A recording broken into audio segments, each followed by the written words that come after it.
Hi, this is Eddie's Dead. I'm here in my studio in Madrid, and today I'm gonna show you how I work and how I do one of my tracks of my upcoming album. So check it out.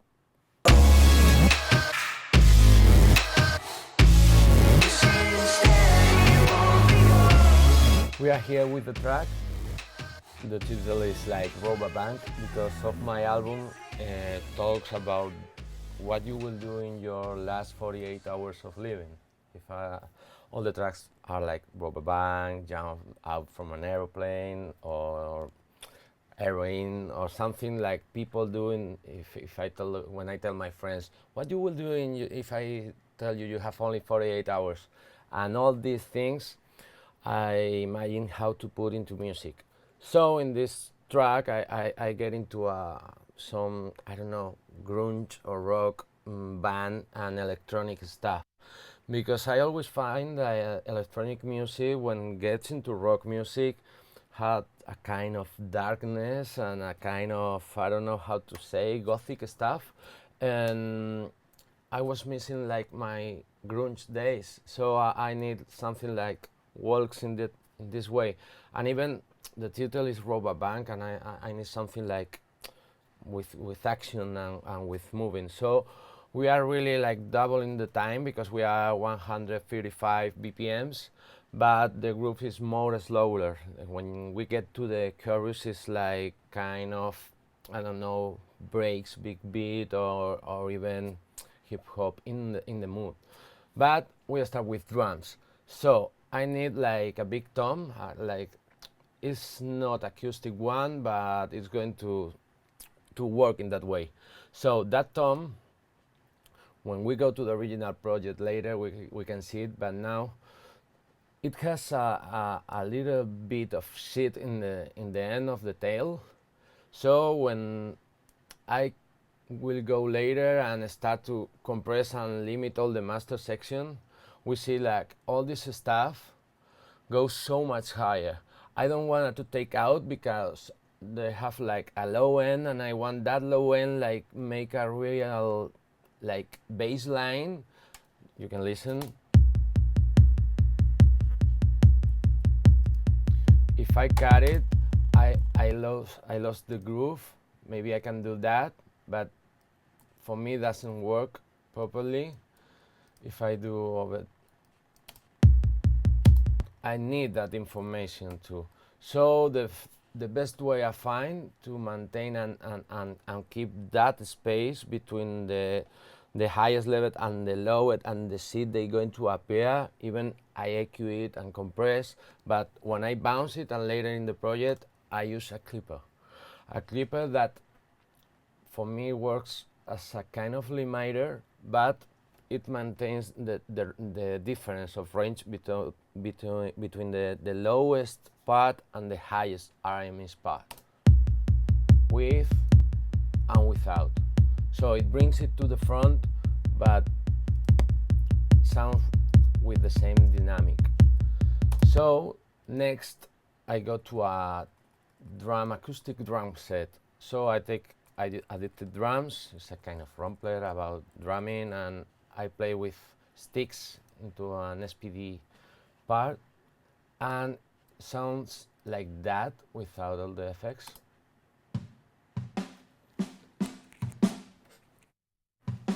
It's a very, very simple beat. So I add that plugin, Wow. It's a kind of developed filter with a little bit of distortion, and you have a step sequence.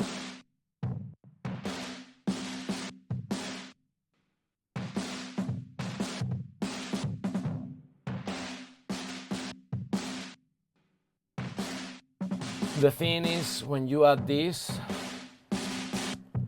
you start to lose definition in the beat.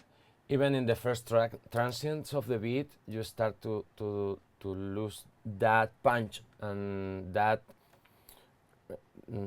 transient to brings the beat to the front. So I add an amazing plugin, I love it, for Steinberg. That's the envelope shaper. It's kind of envelope shaper, maybe like SPL or other plugins, but it is multiband.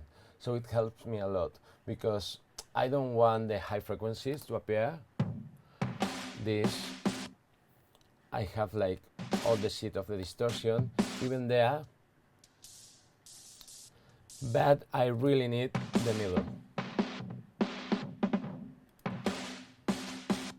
So it brings me the beat to the front. There. So it sounds like this.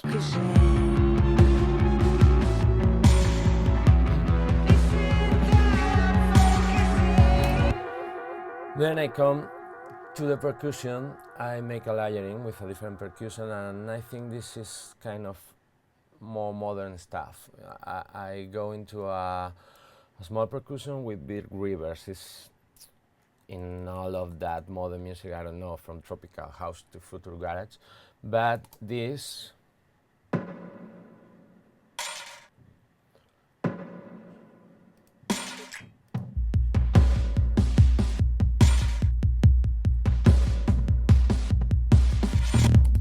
one thing I do all the time is to bounce things because it's hard for me to maintain the project clear. So when I start producing, I was afraid of, okay, I'm going to let that MIDI or I'm going to let that synth and maybe I need it in the future, and it never happens. So I started to bounce and render and came to a clear project, because when I do all that thing to cut this, and I need to be like silence and the project clear. So I do this, and I recommend to do that, especially in the FX sends and returns.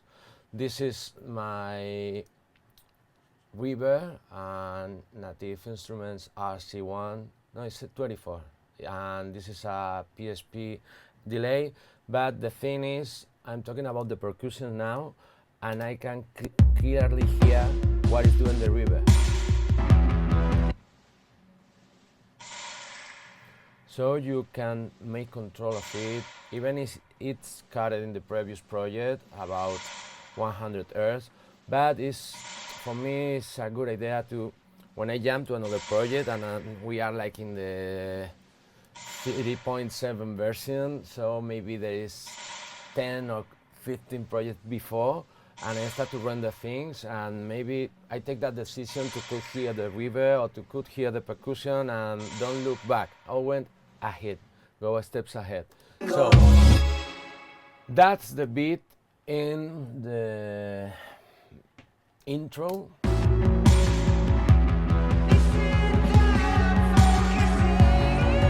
With these snaps and these kind of claps and reverbs. And I don't like very obvious thing, because I see a lot of productions like snaps and unicorn dies when you put a snap in the track. But if you mix with another things, you have like the 3 and the 4, and the 2 and the 4 is open in stereo with a stereo clap with. So we jump to the chorus. And here there is a lot of things happening. So here I have, well, let's listen.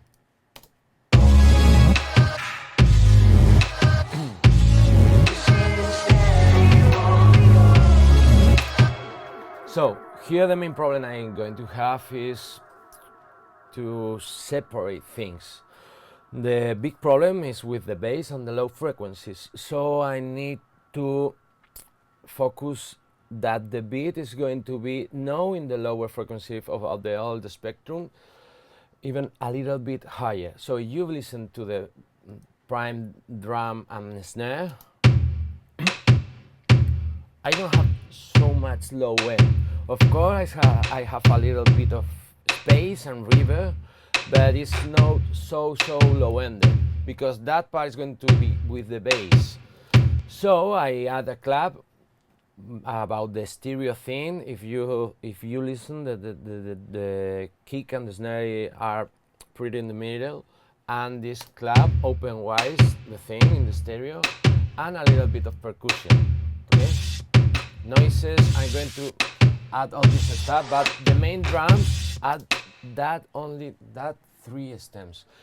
It goes to a a group, and in this group I put an emulation of the empirical lab distressors. So it helps me a lot. Only at the tail, but it brings me more power in the drums. It has a little bit of distortion, and I love the original one, but this plugin helps me to bring the drums to the front. Okay, if I combine this with the bass and the subs,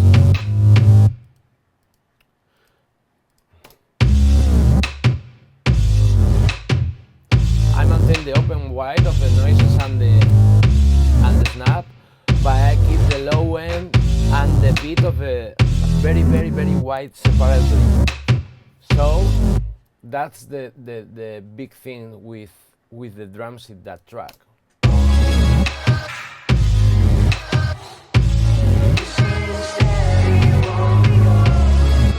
Even I try to not making so much things happening at the same time. It helps me to keep the project clean as I do. So if I take the synths,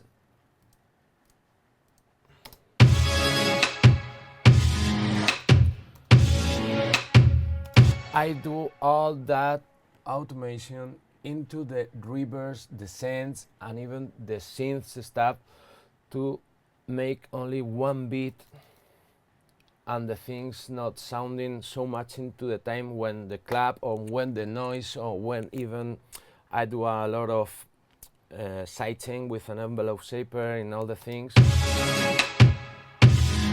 That space is clear for the reverb, okay?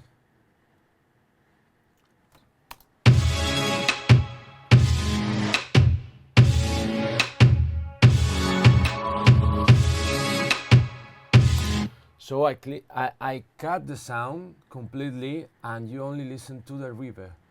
So that kind of things for me are so important to when you are going to limit and compress everything, to keep a space in the mix, because if you don't cut all the things and make it like so precise and like kind of surgery, you just start to make a lot of shit into your mix.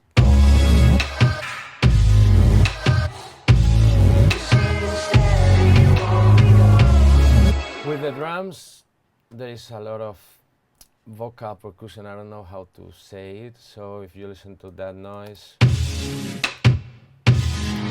these are the guitar, and these are.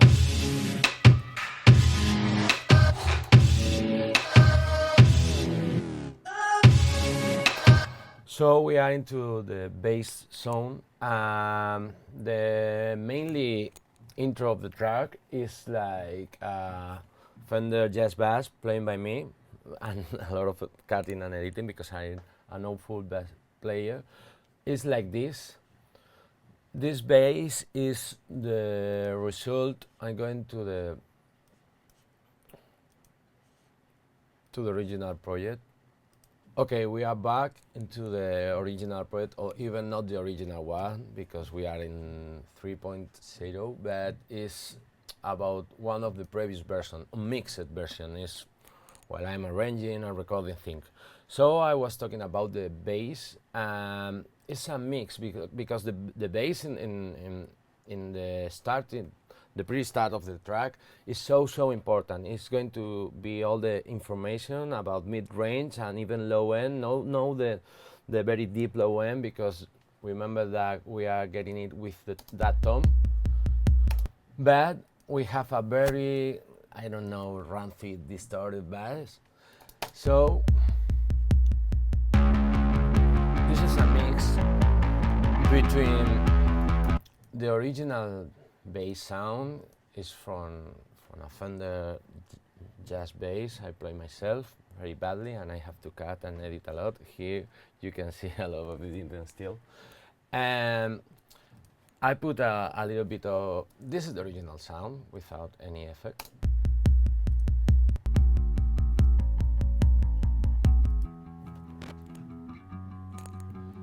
So I put this kind of combo. Maybe it's a Chris Lorett's signature. Even I compress a little bit. I love this. The blue edition is so cool, even for vocals to squeeze them. I must not put this one because for me add so much noise. Let's turn off. And a little bit of EQ. One thing I do a lot, and I don't know if, well, is to use that piano roll in the EQ. For me, I don't know how I can live without this. Because if you know the notes of your tracks, I think that track is in F sharp minor. I even try to focus on notes, on equalize, thinking in notes that are in my scale. So here, if we are in F sharp, I think it's.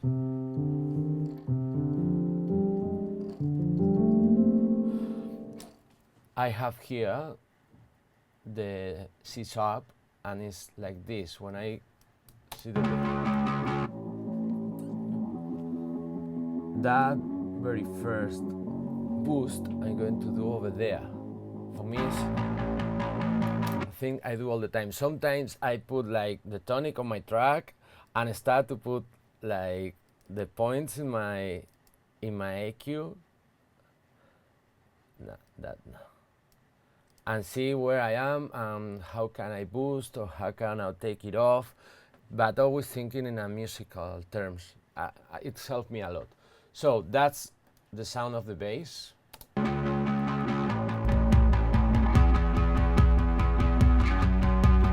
But for me, still, I need a little bit more of medium range. So I take the distorted one, get through an amp, I send it through an amp, and take a microphone and take it back into the Avalon preamp, equalize a little, and back into the Cubase. So the sound is pretty close, but it has more harmonics and more information in the mid-range.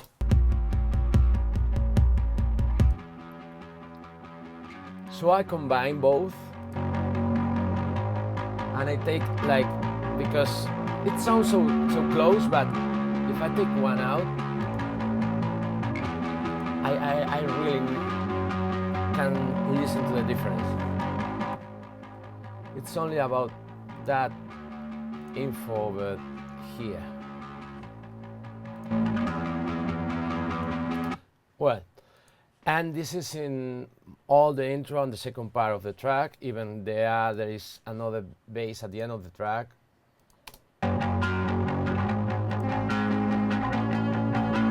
In the high part of the bass with the drums. It's your time.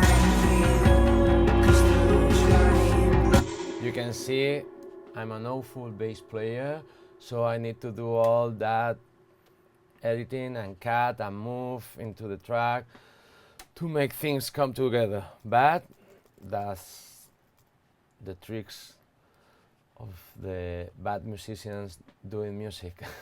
So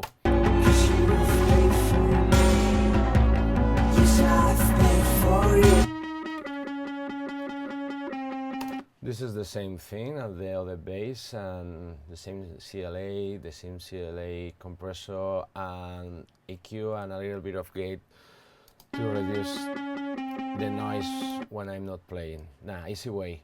So that's the bass in the intro and in the other bridge, and now we jump to the bass into the chorus section. This is at least more complicated. There is a previous version. I use Serum doing this.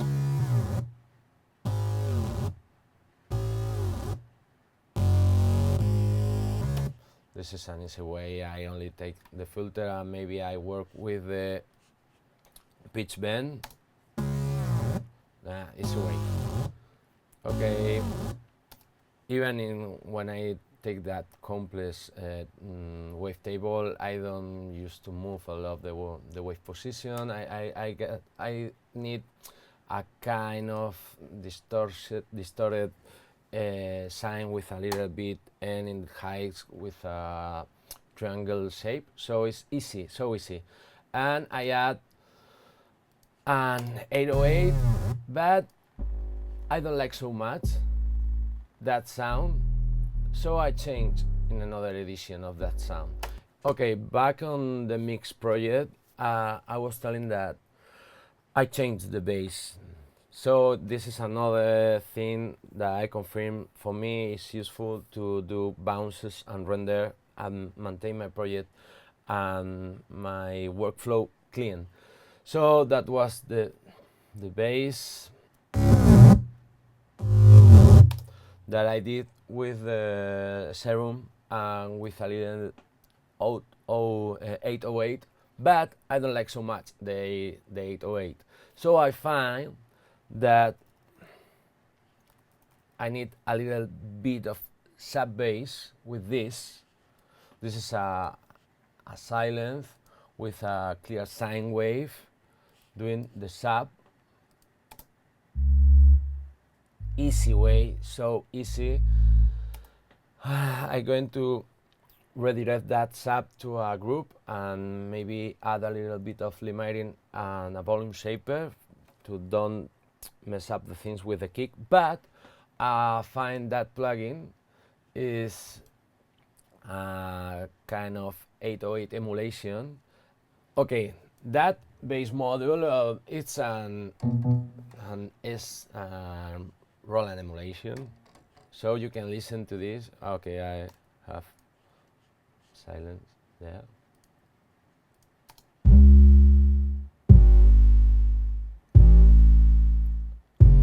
I love because it has a little bit of distortion in that amp, so it helps me a lot to bring the sub that I don't have on the kick to the front. So it's rendering and here I have it in audio, so I'm going to silence that part. Here's in audio. As you see, when I play the VST, it has much more tail. So for me it's so important to make the things into audio clips because I can cut it and make a small fade and clean that part because I don't want to compete with the drums. So that sub bass is into, okay, let me see, this group. So in this group I have a small limiter, only if the things go wrong or go too much higher, maybe it's doing nothing there, but at the end maybe there is a couple of notes, a little bit more harmonics, so go higher, make some reduction. It's only to keep the things a little bit controlled. And a small envelope here because it's going to be another bass with more distortion and mid-high end, and obviously the kick and the drums. So everything together sounds like drums. I can go to the groups better, but it's something like that.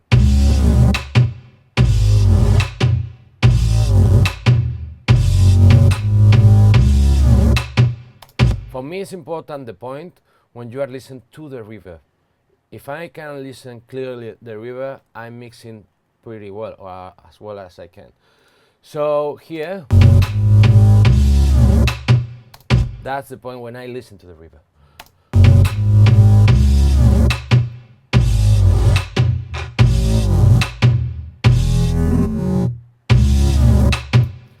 I do some tricks like tape stop and pitch down and things like that into the audio, so it's easier for me to work with audio than with make a lot of automation. Even I do automations a lot. I don't know why I'm telling that, but I prefer to see the wave and work on audio. It maintains my things tidy. Yeah, about the reverb, I love two reverbs that are always in my project. The RC24 from. I found it in native instrument, but I think it's for soft too. Well, I think no, it's obviously for soft too, but it's a kind of native plugin. I love it. It's so easy to use. I have to usually take a couple of it, one large and one a little bit smaller. Here I have the send. This is one river. This is another one. Maybe one is longer than the other, and it's I don't know. I have a small one with different cut, but this one has an automation on it here. So one is without automation and another is cutting the sound. And even I have a delay. I used to love this one, please, with the analog off. I don't know why they put always noise into the plugins to make it analog. But probably the most delay I used was the PSP, the emulation of the Lexicon ones, the 84 and the 85. You are going to see it in most of my vocals. So I have a previous bounces, so I'm listening to the reverb of that sounds.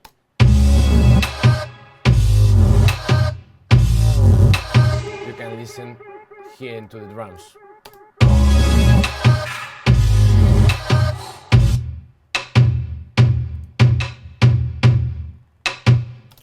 Here you have it.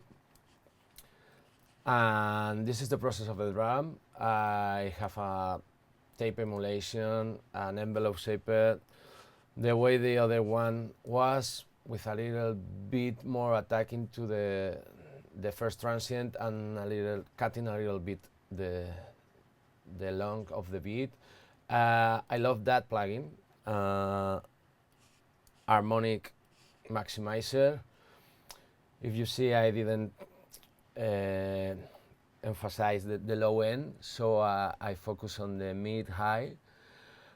That one, the Sawshift Fattener, I love it a lot. And of course, the reverb.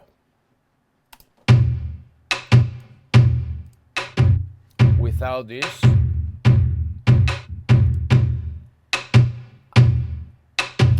and with this. And then remember, all of this go through the disto, through the distressor emulation. So drum and bass is pretty much. Okay, we're back in the track, and now is the time of guitars, even guitars and noises. So I do, as usual, a lot of bounces and render about the guitars. And this is a mix between real play guitar and amped by amplitude. I used to have a lot of samples, small samples with the note I want for rumplers and for libraries. So I do this especially for the chorus. In the intro and the outro and the low parts and the ambient parts, I do that kind of things. We can hear.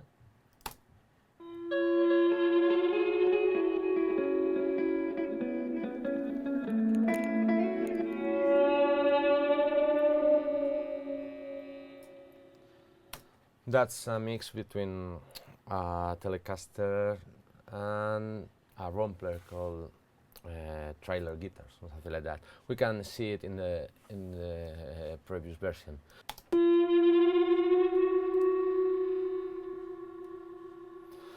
I used to do a lot of feedbacks.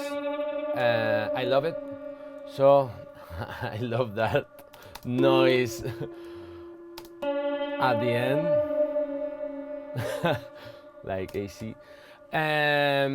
What I was talking about is to mix like samples and real guitars. Here you can hear it.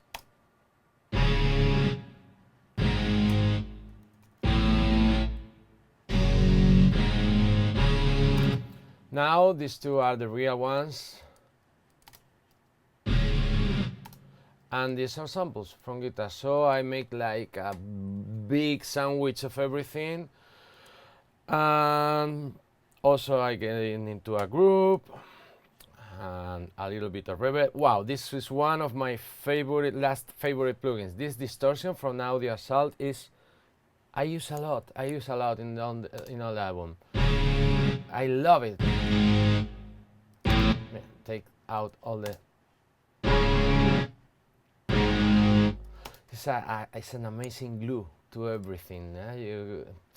You have always with the sachet fattener, and I used to work a lot with, at least in my mind, with what I have in the middle and now what I have in the sides. I used to work a lot with the digital EQ from Brainworks because it helps me a lot to make different EQs to the mid and the sides separately. So it's a hard thing to work as an electronic producer. Well, it's a hard for everyone, but we do all the work like a composer, a mixer, a producer, even a mastering engineer, and you do everything by your own. From the point is that I'm thinking probably when I writing the songs, on the mastering session about, okay, this is going to be in the sides open without bass information, so I'm going to cut the low frequencies here and I have to open this. So when I open the things, I have like a few plugins that do this. This is crazy. I always check how it works in mono. Of course, you lost information, but even sometimes I take things out of phase and I put it into the mix, knowing that maybe in some club I'm not going to listen all the information, but when you listen on the speakers or maybe on your headphones, that wide open range, I love it. So that's the point about, I think, being creative with electronic music. For example, I used to do a mono from the bass in the mastering, and about 200 everything goes to mono, and I don't know, 1 year ago asked myself why I'm doing that, because it's a kind of protocol you have learned to do that way, but why? Because the crossover of the clubs and you set the sub bass to, okay, but most of the people is going to hear in the headphones, so why I'm doing this? So I used to think in a creative way to do different things, and I always getting out of my comfort zone. That's an example. Another one is to always take synths for the other studio and bring here and things what happen without any way of doing the things like a standard way. So with the guitar, it's that easy way. It's only a kind of stab in stereo and wide open. This is not the mixing, it's the working project, so it's going to sound a little bit weird.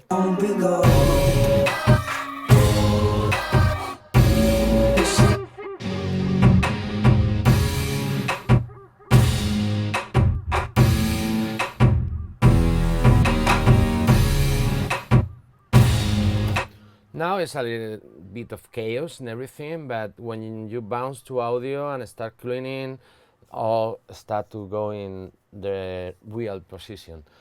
That's the chorus guitars. I make something like, I think is more special for me in the bridge and in the calm parts. That kind of vibe. Tell me why, boy, what can no one see? They are yelling.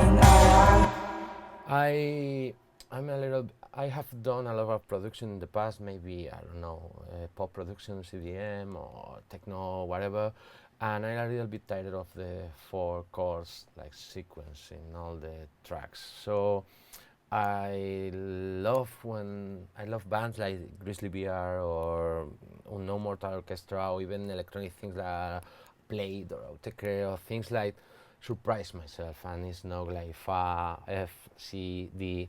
It's like more complex. Even the bass line is not 4 chords. You have a modulation, and at the end,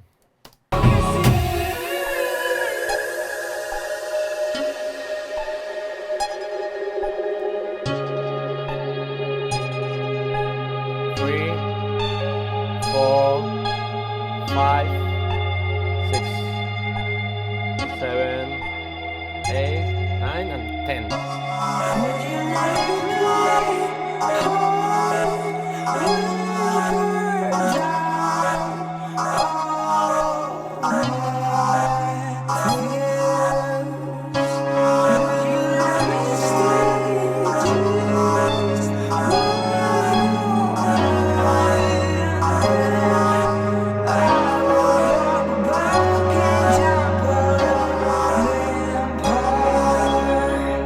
I love to do that long sequences. I'm a big fan of bands like Muse or something baroque like this, and I think we can make another kind of pop music or more complex. I always think in Bohemian Rhapsody and things like that. If this is a pop hit for everyone, why I can do this in electronic stuff and not make a so complex music, but make it in a way that everybody can understand. So here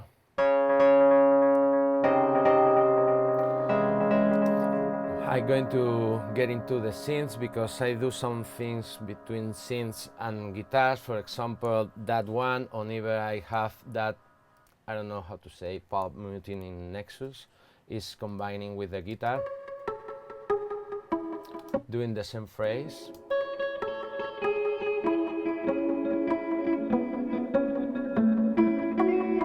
I take the attack for the Nexus stab and I do the articulation in the guitar. So there are things that combine together.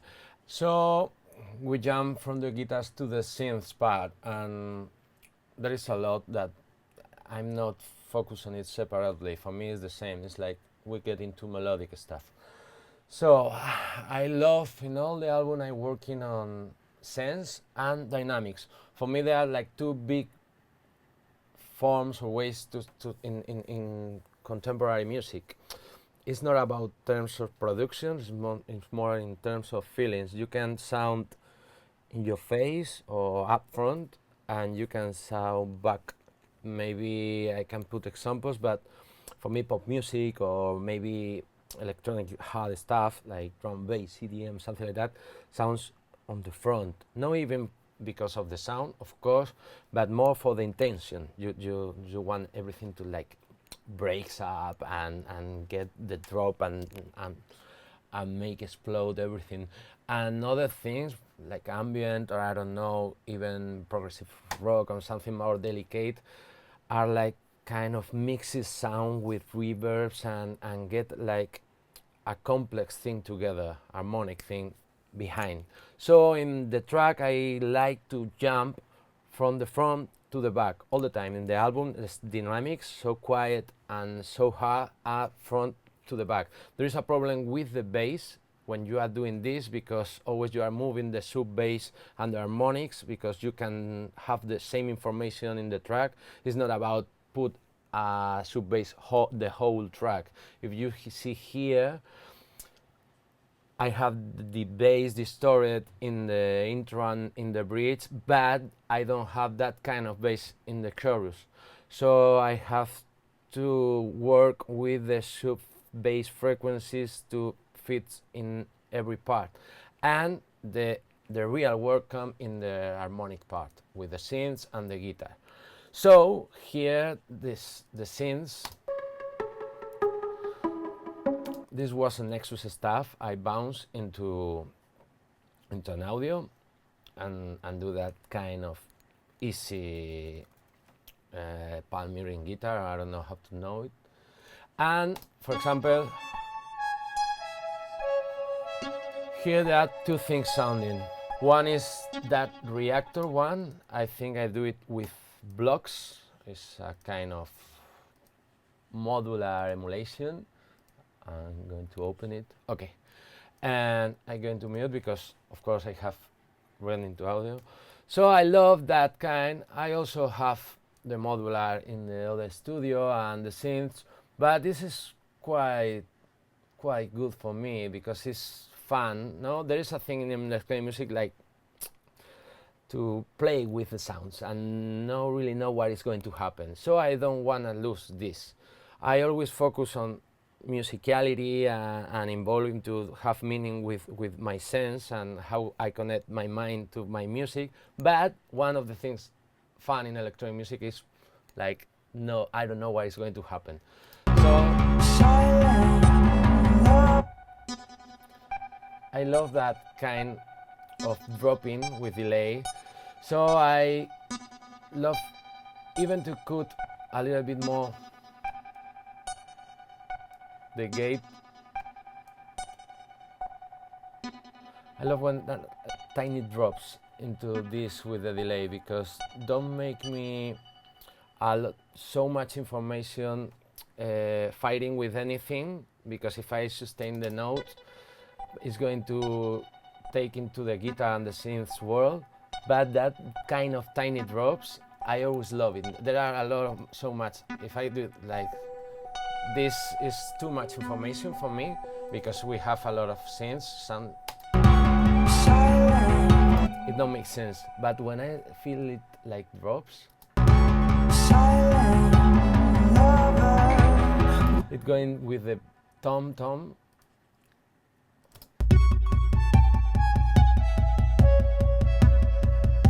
I love that way. So I do this with the blocks. Also, I do this in MIDI, and normally I don't work here with the synths. I'm in the other studio testing things, composing, playing keys, and then when I hear, I do all the stuff. Maybe I use I don't know, silent, massive, diva, whatever, and later I take decisions to, okay, I think this is going to work better with the Prophet, or this is going to work better with the Yamaha, and this I love the Prophet. Probably is my favorite synth, and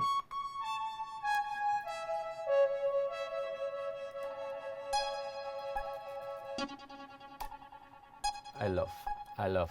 This is the original river for the Prophet, and it's scattered because the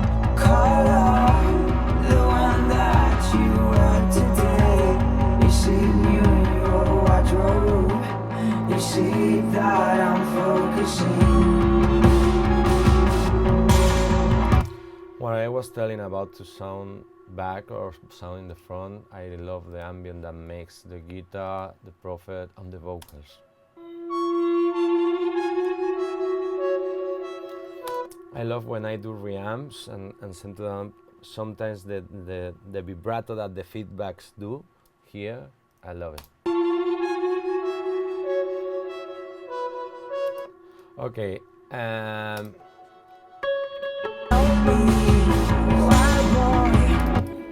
going to start with the quiet parts and then come to the chorus. Here there is a kind of I tell like the Radiohead part, and I double the delay. There is I think there was one from the Contra preset.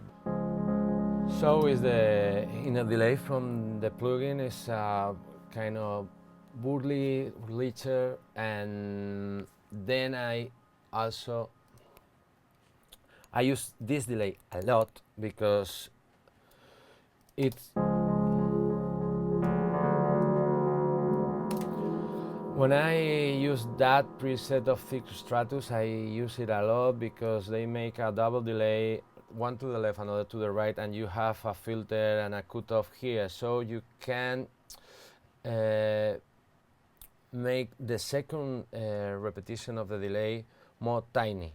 You don't have to listen to the second one, obviously, but there are one through the right and another extremely through the left, so it's a good way to open your sound and not to listen to the repetitions. Also, you cut off in high frequencies, so you gain a lot of information in the mids and the low mids, no? With and without, I love it. Another thing I used to do a lot is like to play and make a little mistakes in the playing, especially when I do strings or I do keys, not with the time or not intentionally with the time, because they are all quantized, strictly quantized, but just with the velocity. Okay, if you see,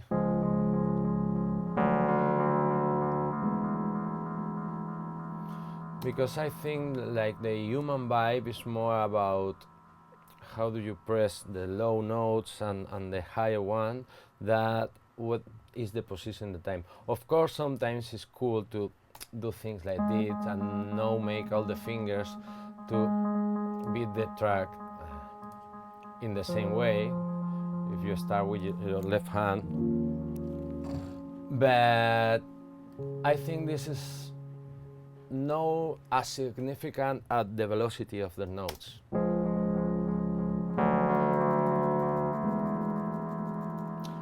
Also here I have another plugin for Contact, is the Ref library. I love it. Doing a few drops in reverse, so I'm going to solo it.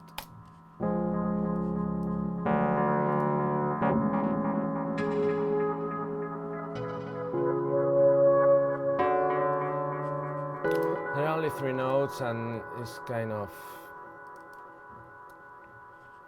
all that libraries are instruments that you have a couple of layers about the sound, the first and the second one, and you can go how long you want the reverse, and it's amazing for tiny details like this, even for chords that move in the space. So you can adjust how long you want the reverse, and even the delays and the reverb are so cool. So